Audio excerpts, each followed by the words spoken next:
What's up, y'all? Welcome back. This is the Scaling Ventures podcast. We are building a portfolio of niche vertical SaaS firms that punch like the Hulk, baby. 50 million ARR SaaS firms. Red Hulk or Green Hulk?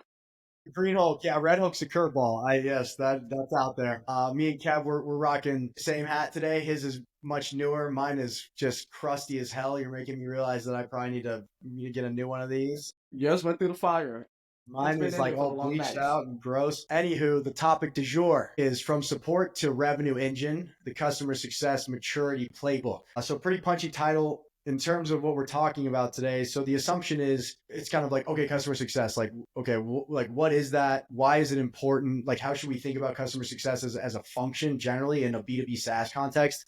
And also in like a more sales-led growthy kind of context. So think larger contract values, more human touch points, more sophisticated kind of technical products. So we want to kind of lay in, it's like, okay, CS, how should we even think about it? Okay, like what are the dimensions? What are the key outcomes? And as we've spoken a lot about like operating models based on functions. So you want to think about the objectives and outcomes of a function and then the primary motions. And then that playbook funnels or that operating model funnels into playbooks. Those playbooks funnel into SOPs. And that's how you build something that's very repeatable, very measurable, and just kind of execution is king. So in that sense, we kind of need to understand, okay, like if we were in the gym trying to get fit, it's like, what does a super jacked person look like? It's like, okay, cool. Like this is what a super fit, super jacked person looks like. Where are we on that trajectory? Okay, got it. And then we can kind of build a fitness plan by way of metaphor that gets you to the super jack. So this post is generally about understanding where your business is in terms of customer success maturity, and then developing a very simple roadmap to move you towards a fully mature, you'd say elite kind of customer success functions. Table of contents. First is a little bit of context. So like, why is CS the growth lever? And there you can go down this rabbit hole so deep. And revenue architecture, Jocko, and anybody under the sun that knows SaaS now can talk to you a lot about just kind of the mathematics that are involved and like where, the bottom line is that the recurring nature of recurring revenue businesses is where the compounding effect happens. So customer success is the most important function in the business, period, full stop. Then we're just going to start with that point. And then we'll go into the 3 pillars of CS maturity, move then into the 5 motions of a scalable CS machine. Then we'll touch on the scorecard, like the maturity scorecard, which is like a self-assessment. We'll touch on common pitfalls, and then we'll look at kind of a generally applicable evolution roadmap or a way to kind of progress and move your way up to a more mature customer success function. How's that sound, Kjael? That sounds amazing. And I love that we're not saying customer support, we're saying success. Yes, right. Which was I remember, it's funny. We've been in the game for a while now. So it's like, I remember that evolution when people were like customer success, like that's a buzzy, that's kind of bullshit. It's really support. And it's like, hey, you don't really know what you're talking about. Yeah, it goes beyond just answering tickets. This is where the real retention happens, right? Totally. So like very simply put, in the early days, most of the game is about new revenue, new business. And then all of a sudden, because recurring revenue is like a snowball rolling down the hill, it's like, let's just use numbers. And it's been a long day, so I'm a little fuzzy. We'll see how this comes out. But it's like, cool. At the beginning, we got to 100K in ARR. Cool. That first year was all new revenue acquisition. Now that 100K is there. It's like the next year, we acquired 200K in new revenue. Okay, still the majority of your focus is on new logos. In year 3, you now have 3. So the snowball has grown from 100 to 300. So very quickly, the focus or the magnitude of what matters in the business is going to be retaining existing revenue. And that's where like growth rates become increasingly difficult because as a percentage, like growing a thing that's $100, 10%, yeah, $10. Growing something that's $110 by 10%, like the percentage is harder and harder to maintain because the volume of the percentage goes up and up over time. So all to say, we're in a recurring revenue business. It is the name of the game. So customer success is where it's at. So anyway, and there's all kinds of books. I mean, there's all kinds of books. Just zoom in on that bookshelf and there's like 5 books that you should read. But anyway, the 3 pillars, and I went extra cheeky on this one, Cap. So the 3 pillars of customer success maturity, we got activation, which is win early or lose forever. It's like, you only get one chance at a good impression. Yeah. First dates, like first impressions. So this is, activation is basically getting a customer started. So from the time they do a trial, from the time they sign a contract to the moment that they first perceive value. So some things there, and you want that to be as fast as humanly possible. You want to get to that kind of aha moment, or we talk about TTV, which is time to value. Time to first value is another metric, but it's basically like from the moment the relationship is consummated So the first time they're like, shit, this thing is helpful. That's time to value. You want to look at onboarding completion rate, etc. So the first one is activation, and I'll actually just call these out kind of high level. Second one is retention and adoption, which is basically, so it's like win early or lose forever. That's the biggest point of leverage, is to make sure that that first impression, that point of departure is very positive. And then you want to move towards retention and adoption. And it's very much the posture of preventing fires before they start. Like, it's way easier to prevent a fire than it is to put one out. Ask a firefighter. And then you move towards moving from churn prevention towards driving adoption and unlocking expansion opportunities. So the three motions are activation, retention and adoption, and then expansion in the most macro. The 5 repeatable motions, and that we add a little bit of detail. And so these are the things that kind of make of the customer success function scalable. Onboarding and activation, which is basically from sales to guided onboarding to like a 30, 60, 90-day milestone. Customer support and retention is like a ticketing system to resolve stuff, that hand raisers, and make sure that like time to resolution is really important here. Time to response is very cosmetic. It's kind of bullshit. You want quick time to response, but you want time to resolution. That's what really matters. And then you also want to unlock, like, you want to remove support as a bottleneck. So this becomes self-serve resources, knowledge, like helping your users help themselves, because they can probably help themselves faster than you can help them. And chances are they're already trying to. Yeah, for sure. And then once your documentation's up and it's crawled, then it opens up ChatGPT dialogue, all kinds of stuff.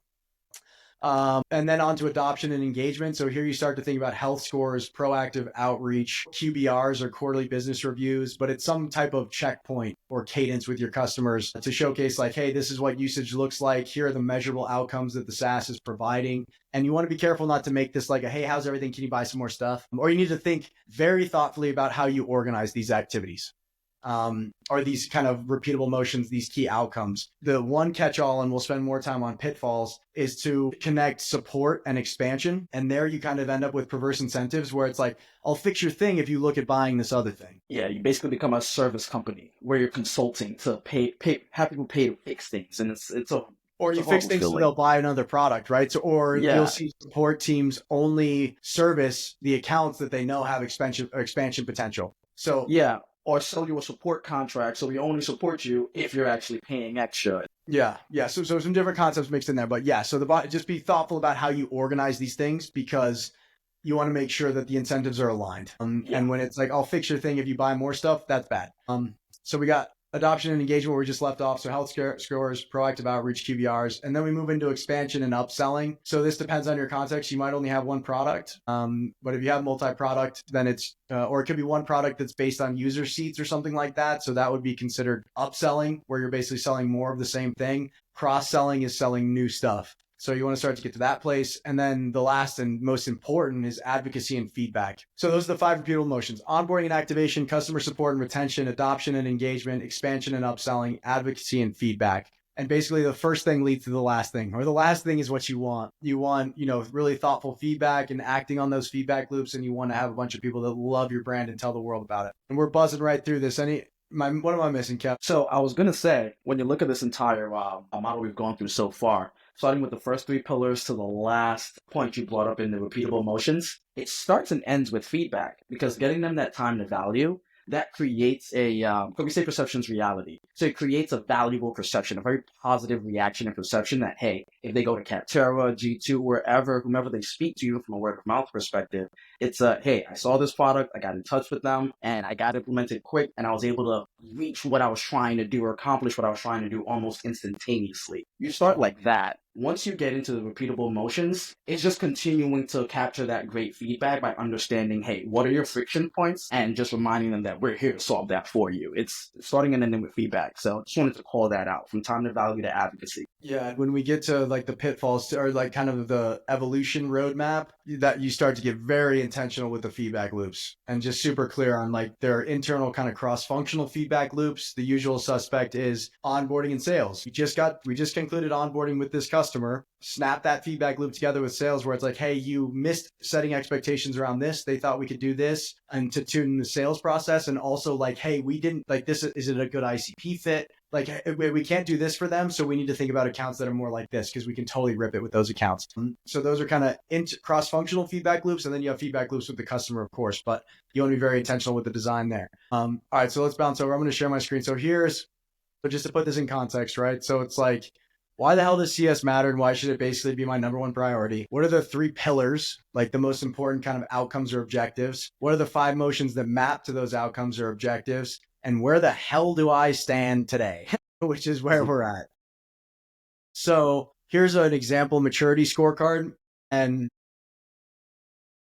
I could drop, you can't copy and paste it. That's actually kind of hard. Then, well, I'm actually realizing this isn't as actionable for folks that want to just grab it because it's a screenshot from our Notion internal documentation. If somebody wants it, email me and I'll send it to you. So we create a public Notion page, like we just publish the site. Which is what I usually do. I'll probably just do that. So for the listeners, we've got a category column, a criteria column, a score column, 1 to 5, and then some type of rationale or commentary. And in the category, they're grouped based on some of the stuff we just spoke about. So onboarding and implementation, and the intent here, and sorry, just to add some context for the scoring. So 1 is no current coverage. 2 is minimal coverage, ad hoc efforts only. 3 is moderate coverage, informal processes or limited consistency. 4 is substantial coverage, formal processes, but room for refinement. And 5 is buzz and rip and predictable, good QA. So with that said, we've got in the category, we've got onboarding and implementation. And I'll just rattle off a few. So structured onboarding process, technical setup and configuration expertise, time to value tracking, documentation, and training resources. So go through these 1 to 5. 1, we don't even do this. 5, this is really defined and it's predictable. We can train against it. We can hire against it. It's badass. Then moving on to support and issue resolution. Is there a ticketing system in place? Is there a knowledge base and self-service options? Can you measure first response or time to response and time to resolution? Then we move into customer health monitoring. Do we have a health scoring and risk assessment kind of framework? Ergo, do we have client health scores, period? Even if they're anecdotal, where it's like, this one's in bad shape. Update to at risk, or this is data driven and that's purely a function of usage and volume of support tickets. And then we have a little bit of a human overlay. And this is where you start to feel kind of the difference between maturity. Then into renewals and retention, dedicated renewal and retention process, churn analysis and risk management, adoption and engagement tracking. Then we get into expansion and upselling. So do we have a point of view on like what our greatest expansion opportunity is across our customer base? Do we have expansion scores for our customers, which is basically like they're using this thing and they're really good candidates for all this other stuff. So they have a high expansion score because there's a lot of surface area in the account where we can create much more value. And then you get into customer advisory and advocacy and community. So customer feedback and testimonials, case studies and success stories, stuff like that. And then we get into Kev's domain where he's going to get all excited. So now it's customer insights and analytics. So do we have closed loop feedback with product? Do we have closed loop feedback with sales? So closed loop feedback with product is like root technical issues or things that can be engineered out of, and then roadmap. So taking kind of those, this is a recurring issue and it actually makes us think that we should build some more muscle around this feature, or we could do a net new feature. And then the closed loop feedback with sales is like, this was not a good customer for us. We don't do what they need. This is outside of our ICP. And then obviously reporting and dashboards. And then it goes on to training. Yeah, please. Yeah, I was going to say one quick thought there. So I know we talk about the closed loop feedback with sales. Just think of it as a full RevOps, right? Let's run it up the ladder to marketing as well, because they are hand in hand there with sales to figure out who is the best ICP to target. And we know that inbound and outbound, it's sales and marketing working together hand in hand there. Yeah, 100. And yeah, and I think in this context, it's like sales is like everything. It's like sales. Everything. Marketing. Okay. Yeah. And then because even down to the SEO strategy, like, you know, it might be a certain set of keywords that person found us doing. It's like, how many people like that are finding us through these keywords? Let's maybe change that. Totally. And like, so this is back to like good recurring revenue businesses or learning machines that evolve over time. And customer success is the face of one of the most productive feedback loops there is. All right. So common pitfalls. Thinking CS equals support. That is not the case. If you think, or just thinking that CS is like a reactive thing. It's like, oh yeah, that's a fire extinguisher function. We just put fires out. It's like, okay. Ignoring time to value. First is like even defining it. If you don't have a good definition for it, you're probably in trouble. And then once you have it defined, then you have to figure out how the hell to measure it, because sometimes it's very difficult. And you just want a point of view. Worst case is just like the onboarding time. But you got to be careful with that, because you don't want to incentivize like time to revenue. because then you get rush jobs on implementation because they're like, I need to get this thing to complete because it's time to revenue. And it's like, no, we need to get this to time to value. So that's another gotcha that maybe I could have been a little more explicit there. We no health score equals no visibility. So even if you have a drop down field somewhere or a spreadsheet that's like great shape, good shape, bad shape. That's all you need. You just need to t-shirt size it and go. Treating renewals as a one-time event. That's another one that sets up really dodgy, where it's like we meet with our clients once a year. It's basically this very superficial interaction, and then we ask them if they want to buy other stuff. So the thing is, your customers don't want to opt in to like a forced, what's the term? Something audience, like captured audience, or it's like a kidnapped, but like you basically force them to get pitched once a year. Nobody wants that. Yeah, right. What's it called? Captive or forced audience. I don't know what it's called, but you don't want it. You want renewals to be kind of like you work up to that renewal conversation at the end of the year. So it's like a quarterly touch point of like, hey, here's what usage looks like among your team. This is a measurable outcome that we've been able to improve. Things are pacing very well. This is how your kind of usage and outcomes is in the context of the other clients. Like you're actually getting way more impact than most folks. You're getting about average. You're getting less than what we see. You want to put that kind of stuff in context so that when you get to the annual, it's like, cool. The assumption is, of course, you're going to renew. Like we've been communicative with you about what's going on. It's creating, kind of recurring impact, and away you go. And then the last one is there's like cross-functional snapping. So it's like customer success being in a silo. So you want sales, product, and customer success to all have very useful feedback loops.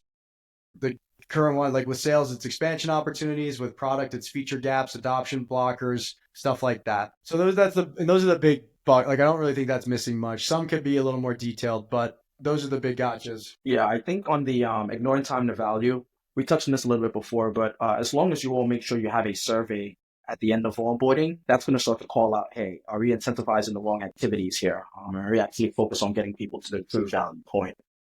That would be one thing. And then the other thing would be around, for the renewals, to your point, it should feel natural. And monthly usage or monthly activity reports, you could use those like touch points. It could be 90% AI generated, and then a human delivers it and just like adds in a few contextual insights, right?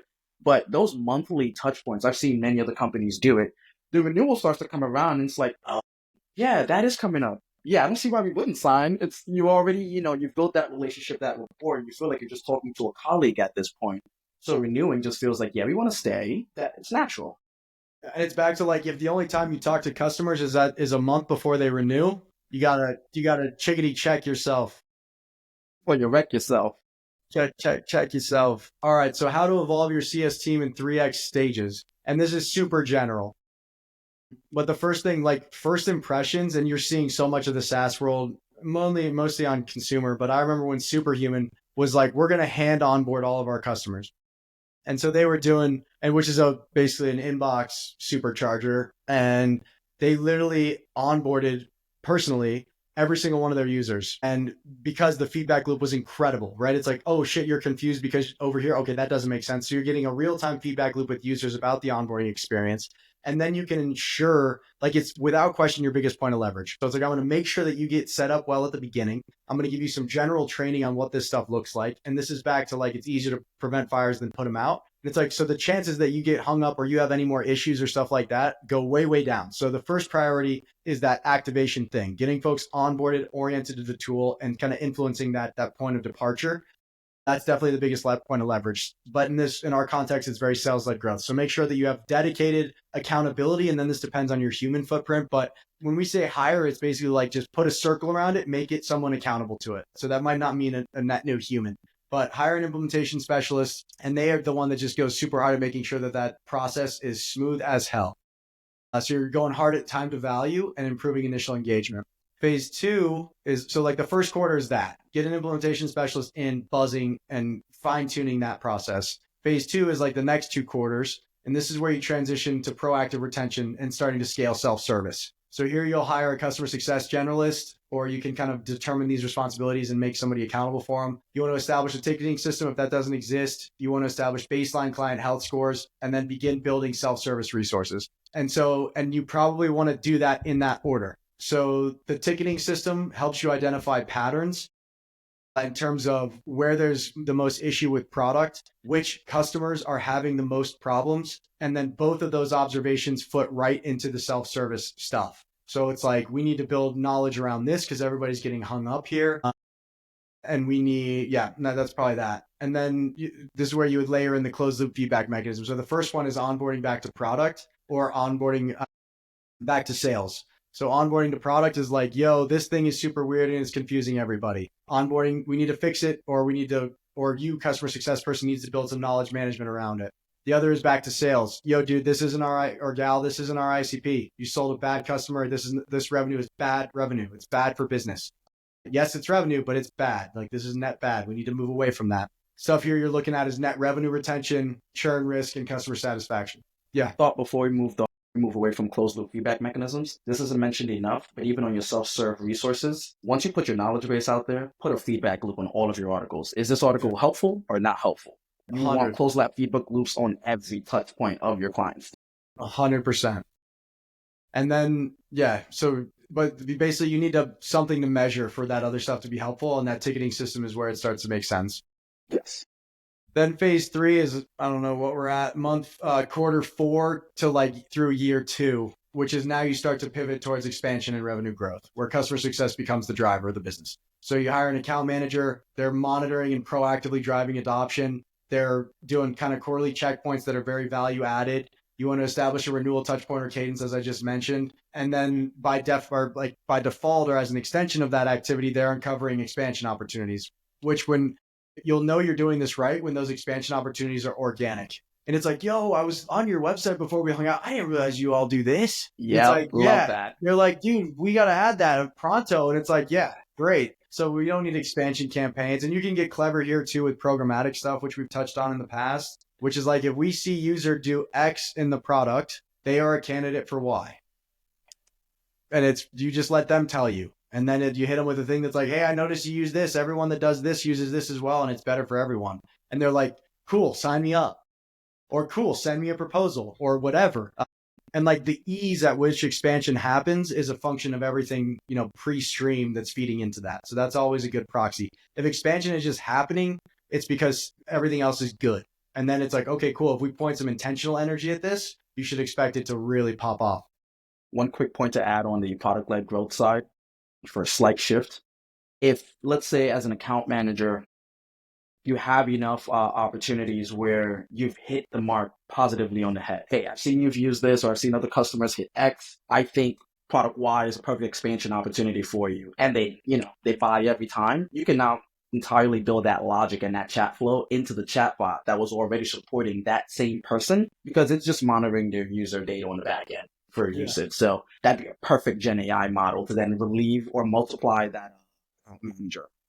Totally. And obviously, we live in a super weird, super dope time. So if you're like, oh, that evolution roadmap sounds a little weird. Okay, take the maturity scorecard, drop your thoughts in there, and then drop it in and be like, yo, O1 advanced reasoning, put together a 6-month evolution roadmap for me that's completely tuned to my context.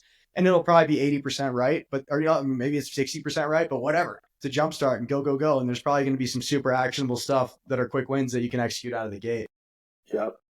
All right, just in time for me to totally lose my voice. So final thoughts, what we're trying to do here is activate fast, continually engage, expand usage, and then get customers advocating for your brand. So that's the other telltale where it's like, how do you grow? It's like, we just grow. People find out about us and they come to us and they call us and we sign them up. And it's like, beautiful. That's how this thing's supposed to work. That's free marketing because you're executing at an elite level across every other function. And that's that feels good. It feels good for everyone. It does. I was going to say, if you've done all this work, you're going to say, here's all the things that you can measure to tell you exactly how we've grown. Yes, there you go. All right, y'all. I think that's a wrap for the love of the game. Is it dual laser time, Kjael? Let's go! Dual lasers, let's go! Fantastic. Much love, my man. Baby. I'll see you back on the playing field here shortly. Next week we'll run it back. Send it or subscribe to this, like it, whatever. Send it to people. Tell a friend for the love of the game. All right, my man. Have a great rest of the day. You too. Cheers.